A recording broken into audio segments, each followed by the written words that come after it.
Alright guys, welcome back to another video.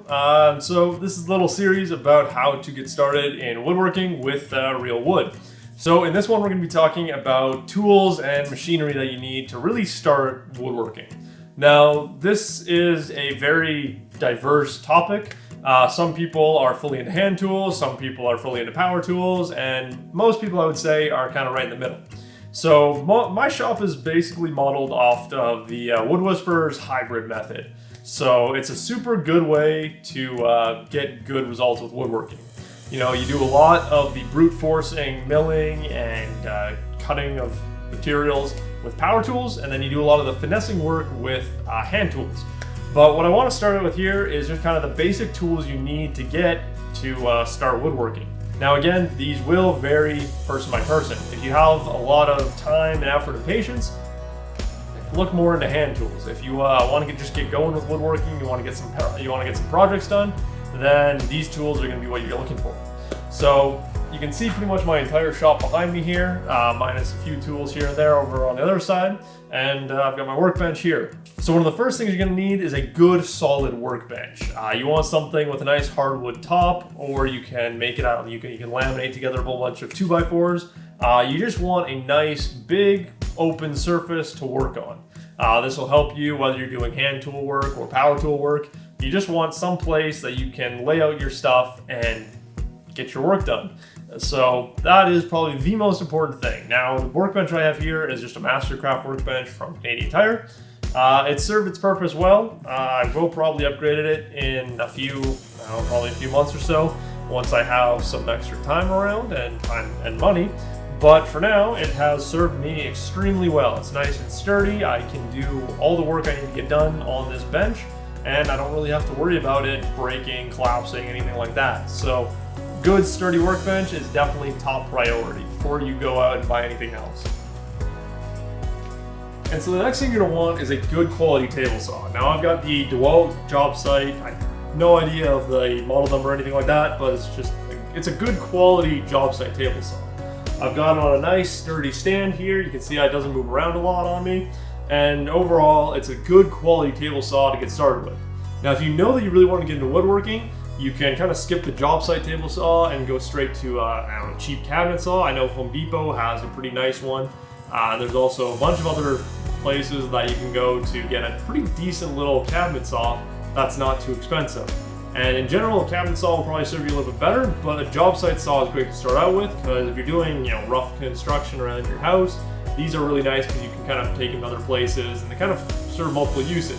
And if you were willing to spend the money, like the DeWalt ones are a little bit more on the expensive side, they will serve you a little bit better. They're a little bit more accurate, they work a little nicer, and the longevity is just a little bit better than, say, other cheaper brands at the big box store. So get yourself a good quality table saw. And again, first thing you're gonna want to do with that table saw is chuck out those crappy blades that it comes with and get yourself a nice quality blade. In this table saw, I've got a Frood thin kerf 40 tooth blade. This is a good general purpose blade, and the thin kerf helps it power through, helps the little bit weaker motor in these job site table saws power through pretty much any wood I've wanted to cut through. I mean, I've cut through 8-quarter hickory with this thing, so it's kind of a beast, if I do say so myself. And so the next thing would be drills. Now, again, you don't need anything super fancy. Those nice Bosch or Makita ones that you've seen sitting on the shelf at Home Depot that look super nice, you don't really need them. Simple Ryobi tools will help you get started. They're nice, they're cheap, they're efficient.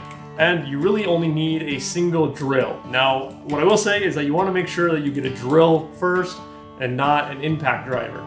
If you're getting a combo set, it's good to get both, but if you can only afford one tool, make sure you get a drill. Just a drill. I'm going to say that a few times just so that you make sure that it gets into your head that you know what you're looking for. But yes, a drill will help you drill things. You can still screw in bits. You can do all the important stuff. And an impact driver is pretty nice if you have the extra money laying around and you can get yourself an impact driver. It's really good purely for putting in screws. That's all this thing does, but it does it really well and a little bit better than the drill. But in general, a good drill will serve multiple purposes and will last you quite a while. All right, and then next up is just simply a random orbit sander. So random orbit sanders are really good. They let you finish off your projects, get a nice smooth finish on them, take out any kind of milling marks, anything like that. So a good quality random orbit sander will kind of serve you a long time. This isn't even my random orbit sander. My dad bought this years and years and years ago. We've had this sander sitting around for as long as I can possibly remember, and it still runs perfectly well, does an absolutely beautiful job whenever I need it to, and well, it does its job. I'll give it that much. There's better options on the market, but a good, a decent quality entry-level tool will serve its purpose. Now we move on to the more controversial tools. So everything I've covered up until now, the table saw, the drills, the random orbit sander, that is pretty much everything you need to really get into woodworking. From here on out, everything is kind of an optional and is on the path of the hybrid woodworker. So as we go through, everything is going to slowly start to get a little bit more expensive, and well, that's just how it goes. Once you start with woodworking, once you start figuring out what you want to do with it, you start to buy more and more tools, and eventually you end up with a shop. Whether you want to or not, it's going to happen. So let's start going through it. First one is a planer. Now what a planer does is it helps you get wood to a specific thickness. Now I'm sure you can understand this is extremely important for most woodworkers because you want to work with a specific thickness of wood. The planer is the first step to working with real wood. Now, if you haven't seen the first video in this series, go check out the playlist, or you can just go over to my YouTube channel and look for that video. But when you're working with real wood, when you go and buy it from a lumber retailer, most of them aren't going to do any of the milling for you. You have to buy the wood from them, bring it home to your shop, where you can then do a lot of the milling. There are places, for example, here in Calgary, Black Forest Wood Company, you can pay them to do a lot of the milling for you. And so the problem with having another person or a company, whatever, do the milling for you is that there's a lot of times during your project where you're gonna need to mill wood. So when you first cut it, then you're gonna do a little bit of milling, then you're gonna leave it sitting for a while, then you're gonna do a little bit more milling, and then just before you cut the joinery on pieces, you're gonna do the final milling of that wood. And so that's basically 3 milling steps when working on a single project. So having something like a planer sitting around is really good. And so a planer is probably one of the most important tools when you're really getting into woodworking, because getting those specific thicknesses of wood is what can really set you apart when you're trying to get into it. Whether you're doing it as a hobbyist or you're trying to start a business with it, you want to make sure that you have good consistent wood thicknesses, because that'll help you with your joinery, just everything in general with woodworking. Having a good consistent thickness will be important. Now here I've got the rigid lunchbox planer. Lunchbox just means that it folds up nicely. Now I would say that this is a decent entry-level thing. I bought this when it was on sale, and I would definitely suggest you buy it if it's on sale. But there are better options on the market. So along with the planer, you're going to need something to get the wood nice and flat so the planer has something to reference again. The way a planer works is that it has 2 heavy rollers that push down on the piece of wood against the perfectly flat base of the planer, and then gets that specific thickness. Hard to talk, but it is what it is. And so if your board has a little bit of cup, twist, warp, whatever to it, the planer is not going to get rid of that. It's just going to in a lot of cases, it just makes it worse. So in order to get rid of that kind of stuff, you're going to need a jointer. Now, a jointer is, again, one of those really, it's one of those tools that a lot of people say you don't need, but you actually do need it. If you're serious about woodworking, if you want to do anything that actually looks good, you're going to need a jointer eventually. Now, again, this is a very good entry-level jointer. It's a 6-inch wide jointer, which means the blades are 6 inches, and I believe the table overall is about 4 feet. So this serves me in all of everything I need to do. Anything I can't do, I have another way of doing it, which we'll explain in a little bit. But a good jointer, whether it's one of these, whether it's this rigid one or a little benchtop jointer, you need a way to get those boards perfectly flat. And so if you're working in a small shop, you're working out of a shed, or just a really small garage, and you don't have space for a jointer like this, there are really good benchtop jointers. Porter Cable makes one. I know a lot of the no-name brands have benchtop jointers that work very well to get your wood to that near flat state. The bigger jointer you have, obviously the easier and better it's going to turn out, but you can get good results from those small benchtop jointers, and I would highly suggest you get one of them when you're getting serious about woodworking. Because to be completely honest, the planer is pretty much useless without a jointer, and the jointer is not really useful without the planer. They kind of go together, so as you're planning out, as you're budgeting for what tools you need to buy, keep that in mind, Especially, this is a perfect example here. I've got the rigid planer, I've got the rigid jointer. Both of those together, I believe that the total cost of that is about $1,100 Canadian. All right, so more kind of optional but nice to have tools. You're gonna need something to cut apart your wood. When you have a 6-foot long board, you're gonna need some way to break that down. You're not doing that on the table saw because that's not really a great way to do it. So a really good option is a miter saw because it's just got a blade. Don't worry, it's unplugged, I'm not gonna hurt myself. It's got just chop and you're right through the wood. Another really good option is the circular saw. So again, just has a blade. You can work off your nice workbench and cut your board in half or to whatever length you need. So both of these tools are not really a necessity. There's a lot of different options for cutting the wood to the proper lengths and all that. Mainly, you're gonna do a lot of the precision cutting the length on your table saw, but in most cases, these are good to have for that just super rough cutting. Whether it's you've got a big chunk of 8/4 stock to cut down, or you just need to do a little bit of, take a little bit off the end and you don't want to go over to the table saw or do any of that kind of stuff. A little bonus tool here. I don't use it much, but when I do use it, it's very useful. A drill press. These are good for when you need you need to get a perfectly straight hole, and the hand drill just isn't going to do it for you. Also, as you get into woodworking, you'll learn about Forstner bits. They're a super important drill bit for woodworkers, and they work best in one of these things. So drill press is a pretty good thing to have around, but again, not super necessary. So the router is probably my least favorite tool just because it's just generally nasty to use. Now, my opinion has changed quite a bit since I got my new Bosch router. It's quite different than any other router I've used before, and so it's quite a bit nicer to work with. But overall, routers in general are just kind of not nice tools.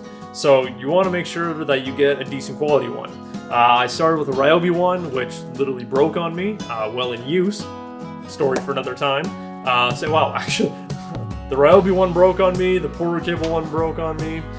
I just haven't had good luck with routers, so this Bosch one has been holding up beautifully. It works so much better than any of the other ones I've tried. So going and spending decent money on a router is always going to be useful, but a router is definitely later stage of woodworking. You don't really need a router that badly. If you're doing a lot of panel work with like plywood and stuff like that, a router can be really nice because you can help you clean up edge banding and just kind of generally clean up the mess that can be plywood. So there you might want a router a little bit sooner, but overall a router isn't really a necessity, but it's nice later on in woodworking when you want to add things like chamfers, roundovers, you want to do some flush trimming like the bit I've got on there right now, or you want to add really fancy profiles. I've got a beautiful bit here. Or you can use bits like that help you add really nice profiles to things. So routers are good for things like that. So again, you don't really need a router, but it's one of those tools that's good to have around. If you can afford it, it's definitely one that you want to have kind of stashed away because when you need it, you need it. And again, if you can have it if you can put it in the table, this is just a cheap little Bosch table that you can buy off Amazon. Well, it's not cheap, but it's not super expensive as far as router tables go. So this is a really good option if you just need a table to attach your router to for operations like flush trimming and cutting edge profiles, all that kind of stuff.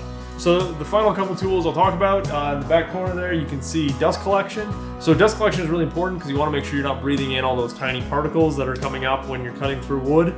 It's not great for you long term, and it's not really great for you short term because it can make you sick.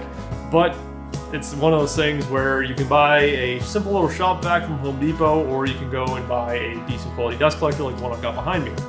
The next tool is the bandsaw. Now, I'm going to be making a whole video about why bandsaws are one of the best things for a new woodworker.